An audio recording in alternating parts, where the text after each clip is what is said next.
भारत के जनता कहेल जुग जुग जिया हो मोदी जी।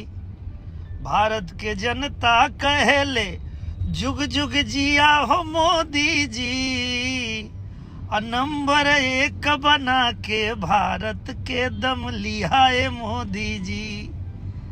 हमारे देश के यशस्वी प्रधानमंत्री नरेंद्र मोदी जी को जन्मदिन की बहुत बहुत बहुत शुभकामना और ईश्वर आपको दीर्घायु बनाए।